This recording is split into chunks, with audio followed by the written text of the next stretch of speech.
This is Rob Tebbutt for Boxing Social in association with Betfred. Delighted again to be joined by Shane McGuigan down at the University of Kent. Shane, I've already asked you how you are, so I'm not going to bother with that. Talk to me about some of the fights that we've got coming up involving some of McGuigan's gym stable. Yeah. Lawrence Okolie, boxing for the WBO World Cruiserweight title against OKOLIE-GLOWACKI. Obviously been a long time in coming. Bet Lawrence and yourself can't wait for that fight. Yep, second time around to prepare for Glowacki or Glowacki as you say it properly. Yeah, it's kind of a good thing that we actually had that little run out on December the 12th on the AJ card, because Lawrence put a lot of time and effort into that camp, and we obviously prepared for a southpaw, and we had great sparring in camp. And what's funny is now we know the right sparring that we need, and it's all trial and error sometimes. So yeah, I don't think we've got 10 weeks or 9.5 weeks or whatever it is. So yeah, it's going to be great. It's going to be a great fight. It's going to headline as well, which is nice. It's the fact that he's going to go into a home show, fight for a world title as a headline. It's a nice feeling. So and I think he deserves it. He's willing to fight for a world title, in his 16th fight. So he's bang up for it. And yeah, I mean, no injuries in that last one, so he's raring to go. And this next year for Lawrence is going to be a big one, because I think he cleans out the cruiserweight division. Just touching upon the camp for Glowacki, which then turned into Jazewski. One of the sparring partners that you had over was a very interesting name, Mr. MIHAI NISTOR, yes, who avid boxing fans will remember as a fighter who knocked out a certain Anthony Joshua once upon a time in the amateurs. What was it like having him in the gym? Obviously, Lawrence is managed by Anthony Joshua, so yeah. I'd assume that was quite an interesting dynamic. Well, it was quite funny because I was the one that suggested it, and then I told 258 management to go and get him. No, so it was good. Yeah, no. It all worked out, and what a nice guy.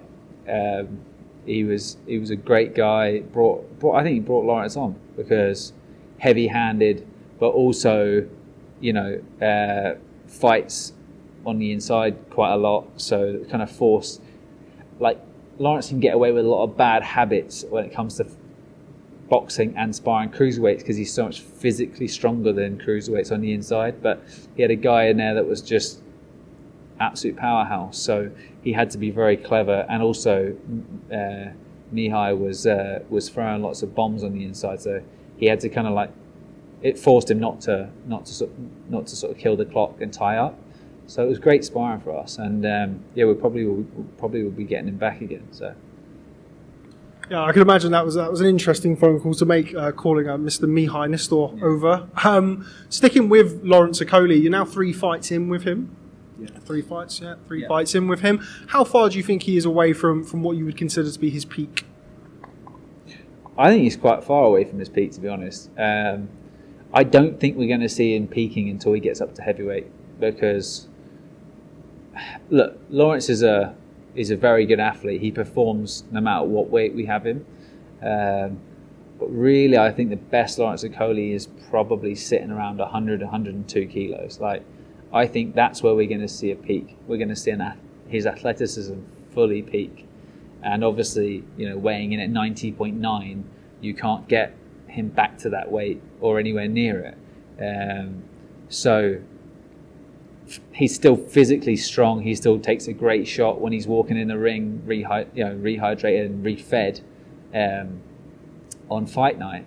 But still, I think his best days will come when he's boxing slightly bigger lumps, because he's so physically strong. He's got the height and strength of a heavyweight. He's got the punching power of a heavyweight, but he is a lot quicker than these guys. So I'm excited to see him once he moves up. But I think we're a few years away from seeing the peaked out Lawrence Okolie. The sauce is out the cage finally in 8 years' time. Source is out. The Source is out of the cage, and he's also got a rap tune out. Or he's got his own album coming out. I think he said he's going to rap down to the ring for when he tops the bill against Glowacki. You could maybe have Josh Pritchard in the back or Chris BILLAM-SMITH in the back, backup dancers. He's got some good tunes. I've heard them too many times, but they're decent. Yeah.